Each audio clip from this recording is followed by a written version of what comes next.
वैसे हर आर्थराइटिस के मरीज को ट्रीटमेंट की ज़रूरत नहीं होती है, अगर उसको सही जानकारी हो तो वो इसको काफ़ी कंट्रोल और ठीक कर सकता है। नमस्कार दोस्तों, आज हम घुटने के आर्थराइटिस के बारे में बात करेंगे, जो इससे जुड़े कुछ सवालों के बारे में बात करेंगे जो कि घुटने के मरीज के दिमाग में आते हैं, जैसे कि आर्थराइटिस होता क्या है और मुझे ये क्यों हुआ है, इसके अंदर क्या क्या परेशानियाँ रहती है और इसके जो सिम्टम्स क्या हैं, साथ में यह कहीं कुछ और प्रॉब्लम तो नहीं है या आर्थराइटिस ये इसका पता कैसे करें, या फिर अगर आर्थराइटिस है तो इसको ऐसे कंट्रोल कैसे किया जाए कि मुझे आगे सर्जरी की ज़रूरत ना पड़े। साथ में अगर ज़्यादा दर्द रह रहा है तो ऐसा क्या ट्रीटमेंट लिया जाए जो कि मुझे उससे छुटकारा दिला सके। ऑस्टियो आर्थराइटिस 3 वर्ड से मिलकर बना होता है। ऑस्टियो मीन्स हड्डियाँ, आर्थ्रोस मीन्स जॉइंट और आइटिस मतलब सूजन रहना। तो ये जोड़ के अंदर सूजन रहने को ही ऑस्टियो आर्थराइटिस कहते हैं। तो इस जोड़ के अंदर जो जांघ की हड्डी और पैर की हड्डी है उसके बीच में एक कार्टिलेज होता है जो एक तरीके से सॉफ्टनेस का काम करता है और दोनों हड्डियों को आपस में रगड़ खाने से बचाता है और हमारे मूवमेंट्स को स्मूथ बनाता है। तो जैसे जैसे ये उम्र बढ़ता जाती है, जैसे जैसे कार्टिलेज पतला होता जाता है और पतला होने की वजह से जो जॉइंट का गैप है वो कम होता जाता है, तो आपस में हड्डियां आपस में टकराती हैं और सूजन रहती है, दर्द रहता है। तो इस दर्द रहने के ही हम आर्थराइटिस का दर्द कहते हैं। ये घुटने की शेप के अंदर जो ऊपर वाली जो जांघ की हड्डी होती है फीमर और जो पैर की नीचे वाली हड्डी होती है वो टीबिया, वो मिलकर एक जॉइंट बनाती है और सामने की तरफ ये प्रेजेंट रहती है जो होती है पटेला। तो इनका शेप ऐसे होती है और बीच के अंदर जो जांघ की हड्डी और पैर की हड्डी के बीच में जो ये कार्टिलेज होता है ये स्मूथनेस का काम करता है और आपस में रगड़ खाने से ये बचाता है। तो इस जॉइंट के अंदर हम आसपास जिसमें सपोर्ट रहता है, मसल्स का भी काफ़ी सपोर्ट रहता है, तो इसका मसल का अटैचमेंट भी काफ़ी अच्छा रहना चाहिए। तो आर्थराइटिस के रिस्क फैक्टर में हम मेनली आता है एज, उम्र के साथ साथ ये प्रॉब्लम भी बढ़ती है। साथ में महिलाओं में ज़्यादा होती है, जिसमें 50-55 साल की ऊपर की महिलाओं में ज़्यादा होती है और यह वज़न की वजह से भी होती है, जिसमें मोटे लोगों में या फिर जिनका वज़न ज़्यादा है उनमें भी घुटने के ऊपर प्रेशर आने की वजह से भी यह प्रॉब्लम होती है। साथ में अगर घुटने के ऊपर कोई मेजर चोट लगी हुई है या तो उसमें भी यह प्रॉब्लम है। और अगर आप हेवी वेट लिफ्टिंग का काम करते हैं या फिर स्क्वाट्स वगैरह ज़्यादा करते हैं या फिर ऐसा कोई काम कर दें जिसमें भी आपके घुटने के ऊपर प्रेशर आता है और वज़न ज़्यादा आता है, तो उसमें भी ये आर्थराइटिस की प्रॉब्लम काफ़ी ज़्यादा देखी गई है। साथ में ये जेनेटिक फैक्टर भी होता है, जिसके अंदर अगर आपके परिवार में अगर किसी को आर्थराइटिस की प्रॉब्लम है तो ये आगे भी फैमिली टू फैमिली आपस में ट्रांसफ़र होती रहती है। इसके सिम्टम्स में सबसे पहला आता है दर्द। तो जब शुरुआत में ये घुटने के अंदर दर्द होता है तो जब पैर के ऊपर वजन आएगा, घुटने के ऊपर वजन आएगा, जब ही दर्द रहता है। बाकी अगर जैसे जैसे इस कंडीशन में आगे यह कंडीशन बढ़ती जाएगी तो हर टाइम पे घुटने के अंदर दर्द रहता है। सेकेंड सिम्टम्स में आता है इसकी स्टिफनेस, अकड़न।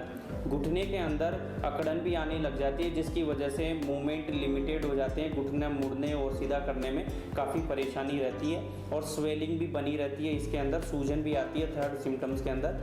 साथ में अगर जैसे जैसे अगर ये प्रॉब्लम काफ़ी लंबी होती है तो डिफॉर्मिटी भी हो जाती है, जो कि हड्डियों में टेढ़ापन भी हो जाता है, जो आपको अगर आप किसी मरीज को देखेंगे तो फिजिकली देखने पे उसमें वैसे देखने से ही पता चल जाएगा कि इसको आर्थराइटिस की प्रॉब्लम है। तो आर्थराइटिस के इन्वेस्टिगेशन का पता कैसे करें कि ये आर्थराइटिस ही है, तो इसमें नॉर्मली हिस्ट्री भी देखी जाती है आर्थराइटिस के मरीज़ की, साथ में एक्सरे वगैरह भी किया जाता है, फिजिकल एग्जामिनेशन भी किया जाता है, जिसके अंदर आपको देख के बताया जाता है कि हाँ आपको आर्थराइटिस है। या फिर कई बार किसी पोजीशंस के अंदर ब्लड टेस्ट भी होते हैं, जैसे रूमेटॉइड आर्थराइटिस के अंदर ब्लड टेस्ट भी होते हैं, साथ में MRI वगैरह भी की जाती है, जिसके अंदर कंप्लीट हमारे को पता चल सके कि आर्थराइटिस है। आर्थराइटिस के लिए ऐसा क्या किया जाए कि आगे सर्जरी की ज़रूरत ना पड़े। वैसे हर आर्थराइटिस के मरीज को ट्रीटमेंट की ज़रूरत नहीं होती है, अगर उसको सही जानकारी हो तो वो इसको काफ़ी कंट्रोल और ठीक कर सकता है, जैसे कि अपना वज़न कम करके और मांसपेशियां जो घुटने को सपोर्ट करती हैं उनकी स्ट्रेंथनिंग करके वो काफ़ी ठीक कर सकते हैं। हमारे शरीर का वजन कम करके हम काफ़ी कंट्रोल कर सकते हैं आर्थराइटिस के अंदर। जैसे कि अगर घुटने के ऊपर, जैसे कि आपके बॉडी वेट होता है उसका 4-5 गुना तक घुटने के ऊपर लोड आता है, जिसकी वजह से हम काफ़ी समस्या होती है आर्थराइटिस में। तो सबसे पहले तो आपको वज़न कम करना है, कैसे भी करके डाइट प्लान करके या फिर जैसे कि कुछ एक्सरसाइज वॉकिंग वगैरह करके भी आप अपना वज़न कम कर सकते हैं। साथ में जो घुटने के आसपास की जो मांसपेशियाँ उनकी भी आप एक्सरसाइज करेंगे। तो इसमें ऐसा नहीं कि एक्सरसाइज के अंदर जैसे वॉकिंग वगैरह हुआ, स्विमिंग हुआ, साइकिलिंग हुआ, वो तो आप कर ही सकते हैं। साथ में उसके अलावा घुटने की स्पेसिफिक एक्सरसाइज होती है जो आपको घर पर करनी पड़ेगी, जो मांसपेशियाँ उनकी स्ट्रेंथ के लिए, उनको मजबूत करने के लिए, जिसका मैं आपको आई बटन के अंदर लिंक मिल जाएगा उस वीडियो का, जो मैंने आपको लिए ऑलरेडी बनाई हुई है। तो वो एक्सरसाइज भी आप घर पर करें।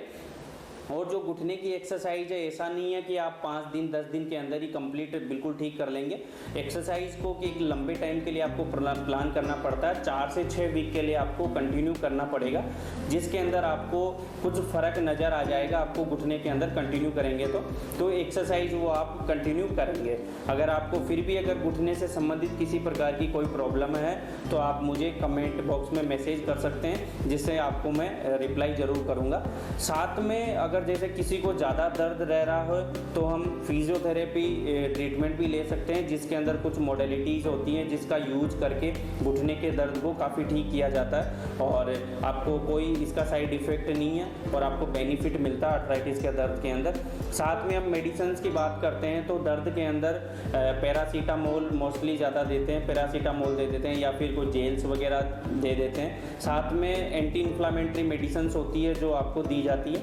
तो ये आर्थराइटिस के अंदर कैल्शियम सप्लीमेंट्स वगैरह भी दिए जाते हैं, लेकिन ज़्यादातर ये ऑस्टियोपोरोसिस वाली कंडीशन के अंदर दी जाती है, जिसके अंदर अगर आपका कैल्शियम लेवल लो है तो ही आपको ये दी जाती है, जब भी आपको ये काम करता है। अदरवाइज इसका भी कोई ज़्यादा काम नहीं होता है। बट इसमें जो एक्सरसाइज आपको बताई गई है वो एक्सरसाइज आप कंटिन्यू करें और लंबे टाइम तक प्लान करें। अगर फिर भी आपको किसी तरह की कोई भी परेशानी है तो आप मेरे को कमेंट में आप मैसेज करके पूछ सकते हैं, या फिर मैंने जो ईमेल आईडी दी हुई है उस पर आप मुझे अपनी रिपोर्ट्स वगैरह भी आप सेंड कर सकते हैं। और अगर वीडियो पसंद आया हो तो लाइक, शेयर एंड चैनल को सब्सक्राइब ज़रूर करें।